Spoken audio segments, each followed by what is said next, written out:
Do I look into the camera? Just stare at it the whole time. I'm just kidding. Keep talking it up. Yeah. All right. All right. So, we can get right into this. A lot of people have been receiving the movie very mixed. Mhm. Being that it was a good movie, Yeah. very great movie. You saw it. We saw it together. Lots of memes for sure. Yeah, memes that even without context are sad. Yeah. Um, You could almost get the whole story just based with off. yeah, Yeah. without even So I mean, here we're gonna try to answer questions on what's next, how Marvel is going to fix their problem, how Stark is gonna fix this problem. Yeah. So this is gonna be another huge spoiler, not really review, but obviously in the context of what we're talking about, it's gonna be a lot of spoilers. So if you're gonna watch the movie or haven't seen the movie, leave now. We'll wait. All right. So what questions do you have before I start spewing out? Well, dude, you gave me a lot of homework. You gave me what, 5 movies? Yeah. So I mean, I've seen like bits and parts of the movies for the most part, but there's a lot of different stuff. Like today, I watched Ragnarok, right? Which was a huge one, like, because now you weren't the only one. Remember, I went with my friend Pat, Mm-hmm. and I think Henry, when we went for my second time, their first time, they were like, yo, like, why did it start there? Yeah, exactly. I was like, what the hell's going on? And had no idea why he missed his eye. Why he was missing his eye. You're like, too. where's his eye? I was Yeah. like, oh, yeah, that's You need to go back one. and watch that. Yeah. So I mean, I was just trying to go back in and fill all that stuff in. Yeah, so there's going to be a lot of more movies you're going to need to watch, especially for the second one. Ant-Man being one of them, if you haven't seen it yet. Yeah. Nope. Because Ant-Man 2 is coming out in July. And basically, what Ant-Man, he's going to be a huge part of this because in the first movie, I mean, you have some background on physics, right? Yeah. Okay, so you're familiar with quantum and quantum. Well, Mhm. in the movie, they call it quantum realm. I'm sure in science, it's just called like It's quantum quantum physics. physics. So what happens is in Ant-Man 1, the original Ant-Man loses his wife because she goes subatomic, and she enters the quantum realm. Yeah. And she disappears. So when Scott Lang first kind of dabbles with that and he goes into the quantum realm, he was the first one to come back out. Okay. So this second movie, they're going to really like dive deeper in that. And for people that don't understand science, like myself, basically the quantum, quantum basically does not exist within our universe. Am I correct by saying that? I mean, there's still a lot of different theories on it. Like they're starting to work on the quantum computers and stuff. Pretty much what I know about quantum is like you can be 2 places at the same time, or be at one place. What do they call it? The time. superposition? Yeah. Yeah. So basically, in this movie, they already have, I forgot what her name is, casted as the original Wasp. So they're going to obviously save her. So they're going to go into the quantum realm. Yeah. So this movie is actually taking place right before the events of Avengers 3. Okay. So what people are speculating on is that they will be in the quantum realm when Thanos does the snap. So they were very adamant on saying everybody in the universe dies. But they're not necessarily in the universe. They're not in the universe because they're in the quantum realm, and quantum exists outside of space and time. So if space and time, the stones are relative to that universe. It's just Ant-Man that's going to be there, because I saw the way he threw Spider-Man. He was just a little bug. Yeah. Across, so Ant-Man and the Wasp. Now, Ant-Man, you know, he's not the science guy, but Hank Pym, the original Ant-Man that is played by Michael Douglas, is the science guy. So there are set photos, and we'll put them down here. Ant-Man actually has like this little device on his wrist along with Tony Stark, and they're actually going to go into the past. These are real set photos. To the past? Into the past, to the first Avengers, to the Avengers 1, the events of the New York battle. They're going to be there. Which one is that one? That's the one with the Kree people. No, that's the one with the Chitauri, the Chitauri invasion. Remember where like the Hulk was like, he all turned like all raged out and punched that worm thing? Yeah, that's the Chitauri. So they're going back to that first movie. There's pictures of Loki all chained up. There's pictures of Thor with his long hair, Captain America with his blonde hair. So there's already photos, like they're going back in time. Maybe that's why they cut his hair in this one. That way you can see that when he has long hair. Yeah, again, you can kind of associate that it's the past for sure. And you have Ant-Man on set. So Iron Man has the thing. Spider-Man has been seen on set with that thing. And now what the comic they're basing this off of, where you can kind of see what the story is going to be Avengers Forever. Avengers Forever basically has a hand-picked assortment of characters that get picked throughout certain points of time. basically all lumped together to try to save the universe as usual. But like this time is to really avenge their fallen friends. Yeah. And then Captain Marvel's first debut will be the movie right before Avengers 4. And that was at the ending of the Infinity one, that little thing. With that little beeper. Yeah. And the reason it was a beeper was because her movie's going to take place in the 90s. So like Captain Marvel's a girl. Captain Marvel's a girl. Okay. Now, originally, it was a man. Mm-hmm. His name was Mar-Vell, and he was a Kree soldier, or a person of Kree descent, was here on Earth as a scientist. Some liberties again with it? Well, yes and no. So what they're going to do, Jude Law is going to be playing Mar-Vell, and his human name, I always forget his human name, but he's the original Captain Marvel. So he was like a scientist, and the way she gets her powers in the comic book was there was some sort of blast that they were testing at like a facility. She's a Air Force pilot. So she went into this lab. They were testing something, and it was about to blow up. So what he did is he protected her, and when that blast happened, it caused like radiation to pass through his body and pass through hers. Yeah. So like it was able to like, this is all comic book stuff, so it's not real science, but like his DNA was able to infuse with her DNA with radiation. Okay. So he was able to give her his powers. Yeah. So that's how she becomes Captain Marvel, because he was Captain Marvel, and that's kind of how it is. So he did really pass the mantle to her. Okay. He ends up dying later. Spoiler alert. From radiation or what? From like, I think it was a battle. There's multiple ways how he died. But basically passes the mantle over to her, and she's the guardian of like space. She's like, so you notice is different about like Marvel is that in DC, like DC Superman has like his kryptonite and stuff, but in Marvel, like Thor, he just gets messed up all the time and he's still living. They don't have like weaknesses and stuff? They do, but Superman is a case of lazy writing. And so Marvel's better. Marvel, not that they're better, but they are. I think DC has great comics. Yeah. Because a lot of heroes in Marvel were copied from DC heroes, but they've just done better. Yeah. So here's one. There's actually a Captain Marvel in the DC universe, but his name is actually Captain Marvel. His name is Captain Marvel, and they changed it to Shazam because when Marvel ended up having a Captain Marvel, his name was Mar-Vell, and on top of that, their whole thing is Marvel Comics. Yeah. So it's like if anyone's entitled to a Captain Marvel character, it's gonna be Marvel. So like if Marvel goes and makes a hero Captain DC, DC is gonna have something to say about it. Yeah. So it's all the rights. That's like the same reason they can't say mutants. Well, mutants is a different thing. So this is gonna be another big stipulation that this movie's gonna have. Not stipulation, but another. Like a theory? It's like a theory, yeah. A theory, because there's a lot of speculation on this too. Right now, Fox is selling a lot of their properties back over to their film department, actually, to Disney. Now, when Marvel was going through bankruptcy in the early 90s, they were like selling all their properties, like the movie rights to properties. So like Blade was made under like I think it was like I don't think it was 21st Century Fox, but maybe Paramount. But he's Blade technically Marvel. He got reverted. When they don't do anything with those rights to the movies, they go back to Marvel. So right now, all the X-Men, Fantastic Four, Deadpool, because he's an X-Men hero, they are all owned by Fox. So it's like that thing with the Mickey Mouse where he was putting that. I think we put it in the last video, that picture. So if the deal goes through, those characters will now be able to be in the Marvel universe, because Spider-Man was a Sony character and they cut a deal, and now that's how Spider-Man is now in the Avengers. So I'm gonna post a photo too. Wolverine has been caught on set. Hugh Jackman. Okay, he's not with his claws. He's wearing like a Pendleton. He has his signature hair, and he's on set with the Avengers. They actually got like the real Wolverine, not like Spider-Man. Not some recast kid. Yeah, it's Hugh Jackman, and he's not on set with like other characters. You just see him when they were shooting, like cameo or something? not well, we don't know what it is yet, but it's like they might be filming it because maybe if they do get the rights in time, they can go ahead and throw that clip in there and be like, oh hey, by the way, they've been part of the universe. And I think the way they're going to try to explain, oh, mutants have been there the whole time, is because Thanos has the Infinity Gauntlet and he can rip open realities. So the X-Men universe can be one reality that never crossed over with the Marvel universe until he did the snap and they try to bring everybody back to life. Then those two universes get mashed together, along with the Fantastic Four.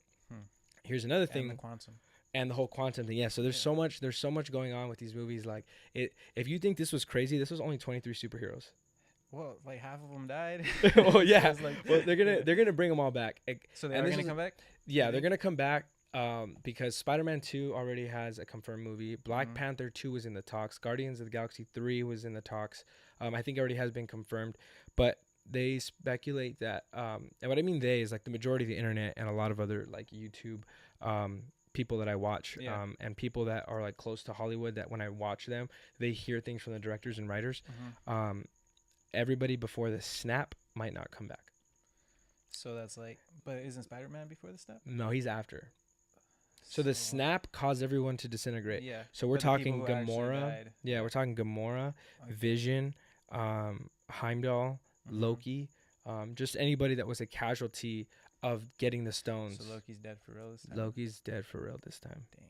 Which I think is good because you have a character like him that was able to have a redemption arc. He started off as like a brother trying to earn the acceptance of his father from the first one, doesn't get it, gets treated like a little bitch, and then, you know, gets let down in the Avengers, and then in Thor 2, he kind of, you know, makes his relationship better with his brother and then lies to him, and then Thor Ragnarok, you see, okay, maybe he is becoming a good guy, and so like he went from being bad to worse to shitty to okay, and then now he's dead. So he has a redemption arc. If you bring him back, they're just beating a dead horse. Yeah. So it's best to leave him dead. He served his purpose as a villain, a great villain at that. And yeah, so I think it's best to leave him dead. Was that one of the tears you shed for him? Yeah. When I first, dude, I got my tears down to 1.5. He's a cool character, yeah. He's a cool character, and it's just like, bro, I've been watching, I think the first Thor came out in 2011. No.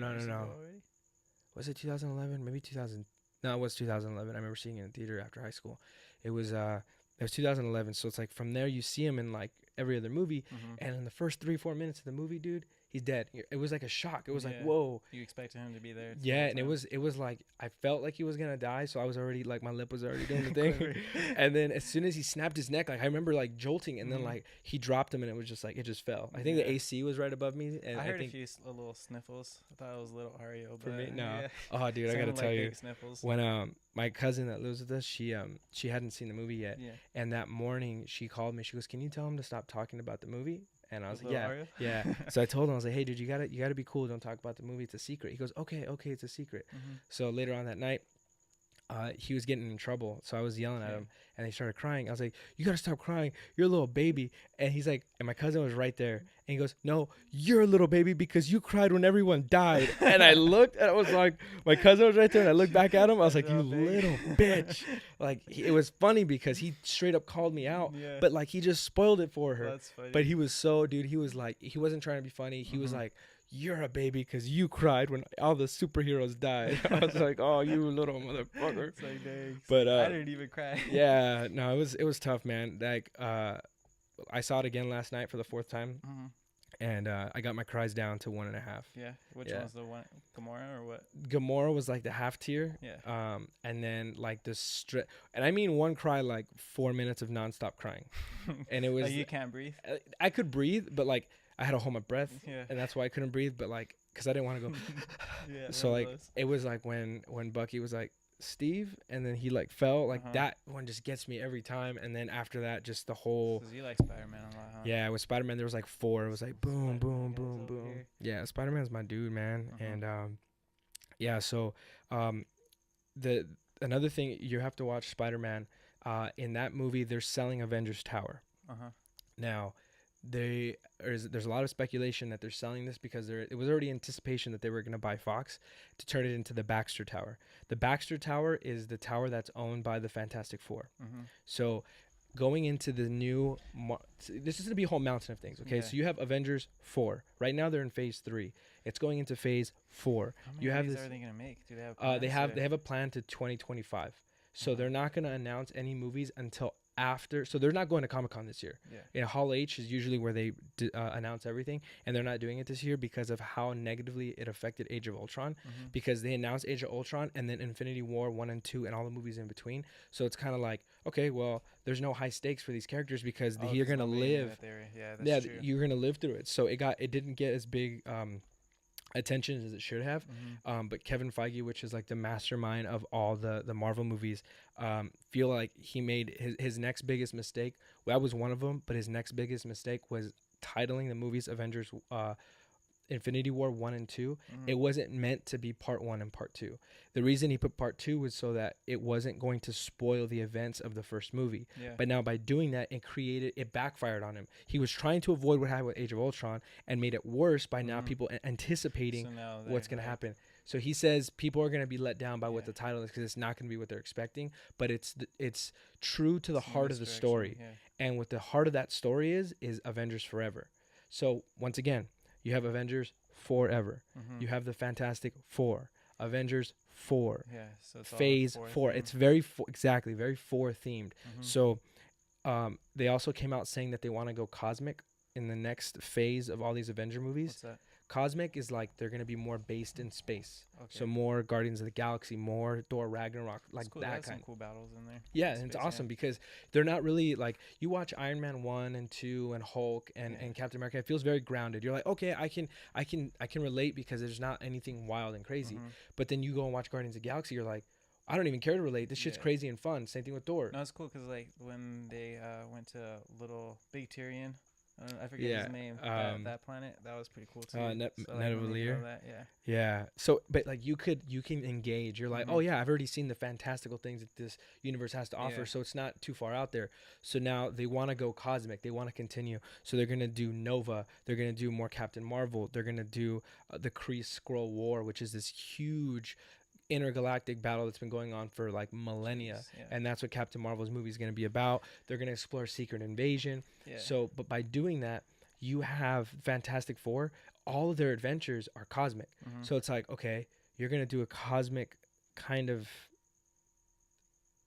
saga of movies without the Fantastic Four, and Fantastic Four is owned by Fox, and now Fox is in the development of being purchased. They got their powers from some radiation. Yeah, they were on a space station. They were there was like a lot of things the way that they got their powers. It's always retcon, like they're always changing. But basically the main gist of it was they were on a spaceship out and doing some maintenance work or whatever, doing some science shit, and then that's how they got their powers, was basically through radiation. But I don't think we're going to get an origin story because now we learned with Spider-Man. Everybody knows it already. Let's get over it because you had the first two failed. Too much stuff we've already have 2 Fantastic Four movies. The first one's with Chris Evans when he was, instead of being Captain America, he was the Human Torch. And then you have the reboot. It's going to be awkward. Yeah, it's going to be real awkward. But Captain America will probably be done by then. And then you have the reboot of the Fantastic Four, which Michael B. Jordan played the Human Torch in that movie, and then he goes and plays Killmonger in the new one. So they get redemptions for sure in this Marvel universe. But so you have the Fantastic Four that's going to be teased to be in it. The purchase is coming. The purchase is coming, but whether or not we're going to see him in this next movie, it's all speculation. The X-Men is another wide speculation thing, but I mean, we're going to have time travel. Like, there's just so much that this movie is going to have. Like, it's going to be wild. They're all based on Earth, right? Yeah. Yeah, X-Men, they're all Earth-based heroes, but they also have a lot of, not as much as the Fantastic Four, but they do have a lot of space adventures. The Dark Phoenix saga is a huge storyline in Marvel Comics, and right now it got pushed back again, but they're doing a final X-Men movie with like the young cast of X-Men, and they're going to be doing the Phoenix saga. We know the Sophie Turner that plays... Arya? No. Or the other one. Sansa. Yeah. She, you know how she played in the last X-Men? I don't know if you saw the last X-Men movie. Yeah, she played Jean Grey. So she's going to be, the new, the continuing, they're going to focus on these younger X-Men. Yeah. She's going to be the Phoenix Force, or like the Phoenix Saga thing. They're done. They know that this is the last one. And then they have New Mutants, which is a horror, which is pretty cool. So like so the New Mutants is basically like a new group of, not a new group, but they're younger X-Men characters. This movie, it got pushed back too. It's coming out next year. But if you've noticed, like a lot of the newer Marvel movies have been taking a theme. So if you watch Captain America, the Winter Soldier, it's like a political thriller, like a 70s political thriller. You watch Ant-Man, it's like a heist movie. A lot of these movies, they're not just, oh, it's a superhero movie. It's a certain genre, but it just also happens to be a superhero movie. So now with a horror one, they're doing a horror one with New Mutants. Okay. So it's a horror. Perfect, yeah. So it's going to be different. And like, so these kids all have these mutant powers and they're being experimented on. So instead of it being like, oh, they're superheroes, no, they're actually prisoners and they're trying to escape. That's pretty cool. Yeah. So it's going to be pretty nuts. I'm excited about it, but they're having a lot of problems with reshoots. Same thing with the other X-Men movies. So they know they're done. Yeah. Deadpool is another serious character. Bob Iger, which is like the CEO. Did you see how he sent a message how he wanted to join the Avengers of Deadpool? No. Is that how Ryan Reynolds, he like actually took up his personality? He's like on Twitter all the time. He's pretending to be Deadpool. Yeah. I guess he sent a letter to somebody who owns the Avengers. I don't know who. Bob Iger or Kevin Feige. And then he's like, oh, I want to join the Avengers or whatever. And then they sent him a letter back and they're just like, no. Well, see, that's going to be Bob Iger, which is a CEO of Disney, has strongly said that he doesn't choose to recast Ryan Reynolds. Like that's gonna be when it comes over, he's gonna come over. As far as all the other X-Men, they're done. They're gonna recast them. They're gonna do something different with them. Yeah. But the shitty thing with Deadpool is he's already came out and said that there's not gonna be a Deadpool 3. Wow. They're now gonna focus on X-Force. Well, they had to fight super hard for what's X-Force? X-Force is basically like a grimier, grittier version of X-Men. Okay. They're kind of like Black Ops, government agent style, and they're actually led by Cable. So the way they're going about this new Deadpool movie, if you reverse the roles, Cable and Domino and all these other characters were actually fighting for good, and then Deadpool was a mercenary. So it was New Mutants 98. I'll put it down here. New Mutants 98 was the first appearance of Deadpool. He was a villain in that. That was in comic. In the comics, yeah, he was a villain in that in that comic, and then a couple issues later, became such a fan favorite where they kind of like retconned it, like, oh well, he wasn't a villain, he was just doing he was a mercenary, so he was just doing a job. The job got in the way of the good guys doing their job, so it's like who was right, who was wrong, and then from there he became a member of the X-Force. And then he changed his costume. He had like a gray costume, and they make homage to it in this one. So like there's a scene where he's like covered in like powder, like white powder, and his suit looks gray. That was like the X-Force, so they gave like a cool nod. So like the people who know all that stuff. Yeah, so they kind of gave the whole. They do that a lot in the movies. Huh? A lot. They do it for people like me. They do a lot of fan service. Like, I know you don't have enough time. But yeah, it's like they can't expand on it, and I'm like, I'll allow it. Yeah. So there's that, and then they're gonna do X-Force, and when they do that, they'll probably expand because Cable is from the future, and his dad is Cyclops, which is Scott Summers, and his mom is Jean Grey's clone. So Jean Grey died. Yeah. They cloned her and they renamed her a different name. I always forget her name. So she has the same DNA as Jean Grey, which is Sophie Turner. And then they had a baby and it was Cable. And that he's from the future. So I don't know how big they're gonna expand on that because that's a lot to swallow. Yeah. But if they do X-Force, something, they got to do something. But if they do X-Force, Disney buys it over. They got a lot on their plate. They got a lot on their plate. Yeah, because for like people who like me, I don't know that much about comic books and stuff. Where if all of a sudden Wolverine shows up, you're gonna be like, "What? Where the fuck's he been?" Where did he come from? Yeah, so I think they're gonna try to use the Infinity Gauntlet to try to establish that. Like somehow bring all the gauntlet is just the whole fist, or what is that? The gauntlet is basically the gold glove that was made for him, and then it has all the stones that basically let him do whatever the fuck he wants. Yeah. Okay, like Doctor Strange, with the time thing that's what one thing I was confused about is that he remember when he was doing that meditation thing when he had all the arms flying all over the place, and then he said that they only like won one battle. Yeah. So did he actually see that Thanos was gonna just destroy everything, or did the Star-Lord mess it up? No, he saw that so he looked at 14 million and 605. I have that number right there. Yeah, I actually watched. Hold on, I think I have the paper right. Yeah, it's over there. Anyway. But yeah, it's 14,605. So the 14,606th was the first time he saw them become victorious. Yeah. So when he gave the stone to Thanos, he said, "Sorry, Stark, it was the only way." That means to the audience, he never gave it up. For either he never gave it up, or when he did give it up, somebody did something wrong. The only way out of that was to give him the stone. Yeah. And then after that, he said, before he disappeared, he goes, "We're in the long game now."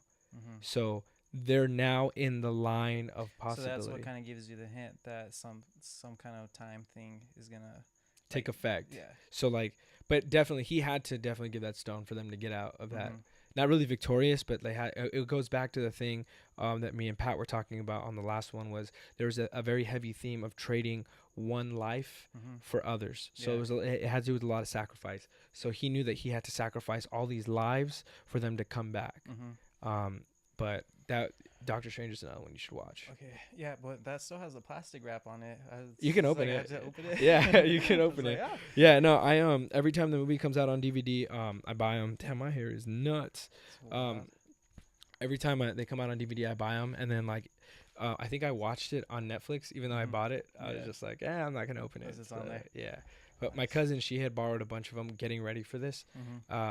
She had watched a bunch of them, and she was like, "Can I open it?" I was like, "Yeah, go ahead." But there's a few that she had just watched on Netflix. She goes, "It's on Netflix. I'm not gonna open it." Yeah. Well, if it's on Netflix, I won't open it. No, go ahead, dude. I don't care. Maybe in 1,000 years.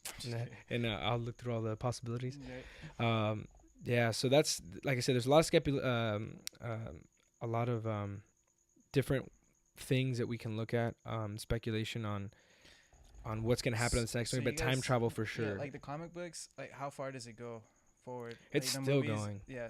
Okay, so in the comic books, probably spoiler, how does Thanos get taken out eventually? Adam Warlock. What's that? Okay, so at the end of Guardians 2, if you ever watched the end credit scene, Aisha, she's like the gold people. They're called the Sovereign. Yeah. She makes Adam Warlock. He's like the perfect creature, the perfect being. He's the one that actually has the Mind Stone in his forehead, but they can't really do it in this because now Vision had it. Yeah. He's the one that kind of brings Thanos to an end. He grabs possession of the Infinity Gauntlet.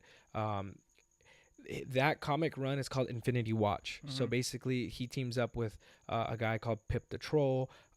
There's just like a grip of people that basically go after Thanos and his goons and try to stop him. So he never gets all the stones? He does get all the stones, but they go and after they defeat him, they actually it's called I forgot what kind of death it was. It was called like the endless death, or the deathless death, I think is what it's called. And they basically turn Thanos to stone, and he's alive, but he's in stone. Yeah. So and then he can't die. So he lives forever, frozen in stone. Dang. And what they do is they put him somewhere, and they are called the Infinity Watch. They break up all the stones, and each of these persons has a particular stone with them, and then they take turns watching him. And then obviously, because it's such a popular thing, Thanos escapes and he collects the stones again, because there's Infinity Gauntlet, which this is based on, and then there's Infinity War, there's Infinity Watch. So stones they've always been taking them. They've always been putting them on the glove. They've always been doing it. So it's kind of hard to say what. They just took a lot of elements. They lived for like thousands of years, right? Because in Ragnarok, they were talking about how Hela was with Odin before even Thor was going on, right? Yeah, before he was even alive. Years, and that's how they did all the realms. Yeah. So they don't have history books or something? How did they know that they covered it up? You remember? Did you remember how before she destroyed the ceiling, she goes, "Oh, all the rich history covered up," and she busted the ceiling, and then it was that. So they meant to. So that they're just trying to cover. They covered it up. Yeah, they covered it up. But it was like you can't have peace without war, and like me and Pat were talking about how like like Thanos obviously is doing like the what we see as like the worst thing, destroying half the universe. It's like that trolley problem kind of thing, right? Yeah, how you're talking about. If you want to go ahead and explain that trolley thing again. Or just like if you have that lever. It was like the thing where if you don't have enough seats for the kids, what do you do? Kill half the kids. Yeah. No, the trolley problem is just it's basically you make the decision. So there's a train, right, and it's going along the track, and it's gonna derail. But you can pull a lever, and then the train's gonna go to another place where it's not going to derail, but it's going to kill like 4 or 5 people.